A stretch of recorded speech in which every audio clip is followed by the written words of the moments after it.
School की जगह गुरुकुल खुलवाना क्यों है ज़रूरी? तो इस बारे में आपको सोचना चाहिए कि स्कूल की जगह गुरुकुल इसलिए ज़रूरी हैं क्योंकि बच्चा जो है वो आतंकवादी बनता जा रहा है, चोर बन रहा है, गलत काम कर रहा है, अच्छे संस्कार नहीं है उसके अंदर, अच्छा चरित्र नहीं है, चरित्रहीन होता जा रहा है। तो जब हम बच्चों को अच्छा चरित्र सिखाएंगे, क्या आता है जीवन में का में बताइए, हम पढ़ाई लिखाई क्यों कर रहे हैं? पढ़ाई लिखाई के 2 कारण हैं। एक चीज़ है पैसे कमाना।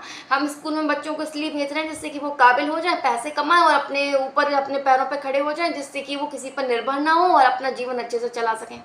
दूसरी चीज़ है कि उनके अंदर अच्छे संस्कार आ जाएं, वो गलत काम ना करें। तो ये जो स्कूल का सिस्टम है, इसकी वजह से ये दोनों ही चीज़ नहीं हो पा रही हैं। पहली बात तो वो कमा नहीं पा रहा, वो ढंग से सक्षम नहीं बन पा रहा।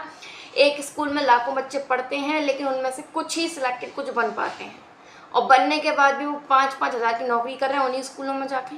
तो इतना तो वो बिना स्कूल में जाके भी कमा सकते हैं, ठीक है।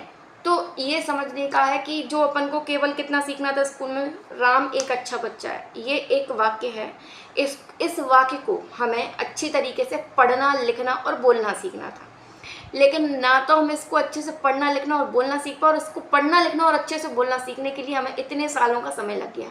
मतलब KG1, KG2, नर्सरी, ये 3 साल, फिर इसके बाद 1st से 12th तक, ठीक है, 15 साल स्कूल में लगा दिए। फिर इसके बाद कॉलेज गए 4-5 साल, 15-20 साल, 25 साल तक हम पढ़ते ही रहे। इसके बाद हमारे पास डिग्रियाँ इकट्ठी हो गई बहुत सारी। हमने KG1, KG2, 1st, 2nd और फिर 12th की मार्कशीट, 10th की मार्कशीट, और फिर BCom और फिर LLB, और फिर ये जो डिग्रियाँ इकट्ठी कर ली, ग्रेजुएशन, पोस्ट ग्रेजुएशन की, और वो डिग्रियाँ साइड में रखी, और इनसे हम कितना कमा सकते हैं? 5 या 10 हज़ार, और लाखों रुपए हमने एक तरफ इसमें खर्च कर दिए। जितनी पढ़ाई लिखाई में हम पैसा खर्च कर रहे हैं, इन सारे पैसे को इकट्ठा करके अगर कोई काम धंधा करें ना तो ज़्यादा अच्छा रहेगा। तो समझने वाली बात यह है, मनुस्मृति में वर्णन आता है, उस पढ़ाई लिखाई का कोई मतलब नहीं है जिससे कि आप पैसे ना कमा सकें।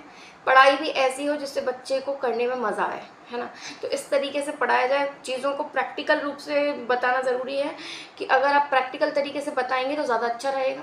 जैसे मान लीजिए कि कैलकुलेशन करते हैं हम, ठीक है, हम बुक पे कैलकुलेशन कर रहे हैं, 2 + 2 4, ठीक है, और डिवाइड कर रहे हैं, मल्टीप्लाई कर रहे हैं, इंटू कर रहे हैं, क्यों कर रहे हैं, इनका क्या यूज़ है। तो वो जब हम प्रैक्टिकल करते हैं, सब्जी के ठेले वाले होते हैं, वो अपन से ज़्यादा अच्छा कैलकुलेशन कर लेते हैं कि वो रोज़ वो काम कर रहे हैं, प्रैक्टिकल लेन देन कर रहे हैं, हिसाब किताब कर रहे हैं, चीज़ों को दे रहे हैं। जैसे मान लीजिए 5 रुपये लिए, 2 रुपये का सामान लिए तो 3 रुपये वापस करें, तो उनके कैलकुलेशन ज़्यादा अच्छे होते हैं। तो बच्चों को दुकान पर ले जाइए, उनको काम धंधा सिखाइए, प्रैक्टिकली सब चीज़ें सिखाइए तो ज़्यादा अच्छा होगा। राधे राधे।